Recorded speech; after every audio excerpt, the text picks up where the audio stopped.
Ha preso il via con l'apertura dei lavori del patron Totipiscopo e un messaggio del ministro del turismo Santanchè, la festa di primavera presso l'hotel Città del Mare a Terrasini. L'incontro è iniziato con un videomessaggio del ministro del turismo Daniela Santanchè, che ha evidenziato che i numeri del turismo del 2023 fanno ben sperare, perché sarà l'anno del sorpasso rispetto al 2019, cioè il periodo pandemico, che fu un anno eccezionale. La Sicilia è una terra che ci riempie di orgoglio e che sta diventando sempre più una destinazione che raccoglie consensi ed è messa veramente bene. Dobbiamo risolvere, afferma il ministro, il problema della destagionalizzazione, e il turismo potrebbe durare 12 mesi l'anno. In questo può aiutare Agrigento, diventata capitale della cultura 2025. Totipiscopo, cosa vuol dire 25 anni di Travel Expo? Vuol dire aver contribuito allo sviluppo turistico di questa terra, insomma. Infatti noi come manifestazione siamo stati protagonisti e a volte oltre che testimoni e cronisti di questo sviluppo. La Sicilia sembra tornare al centro dell'interesse turistico internazionale.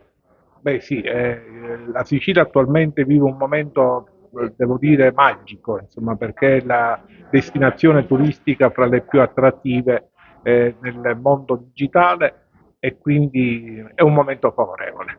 Come possiamo proteggere questo momento magico e favorevole?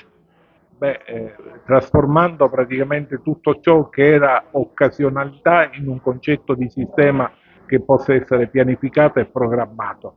Oggi abbiamo superato quello che era la grande difficoltà legata a una cattiva immagine, a quelli che erano i problemi legati al problema di mafia, di terrorismo, eccetera, eccetera.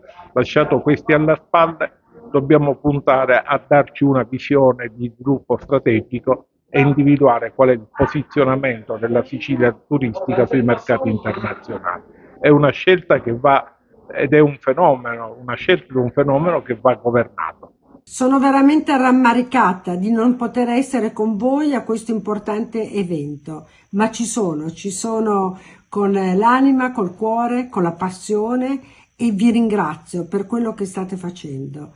Voi sapete che i numeri quest'anno del 2023 per il turismo, avendo ormai anche il consuntivo dei dati di Pasqua, ci fanno ben sperare, perché questo, il 2023, sarà l'anno del sorpasso rispetto al 2019, cioè il periodo pre-pandemico, che come voi sapete è stato un anno eccezionale. Quindi diamoci da fare tutti, perché questo sorpasso è veramente importante per l'economia della nostra nazione, perché il turismo è un volano veramente straordinario. Ma veniamo alla Sicilia.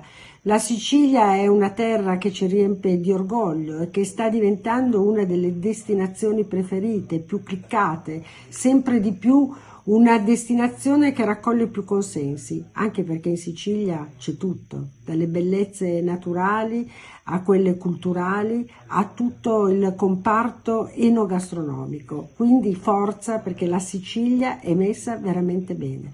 Abbiamo un problema che insieme dobbiamo cercare di risolvere, che è quello della destagionalizzazione, soprattutto per una terra come la Sicilia, che ha un clima meraviglioso e che la stagione potrebbe durare tutto l'anno, 12 mesi all'anno, perché in questi 12 mesi tante sono le offerte che il vostro territorio ha e che sono di grande interesse per i turisti. Ma abbiamo un aiuto in più quest'anno, perché abbiamo Agrigento, capitale della cultura, e sono sicura che ci aiuterà non soltanto ad aumentare i flussi turistici, ma anche a destagionalizzare.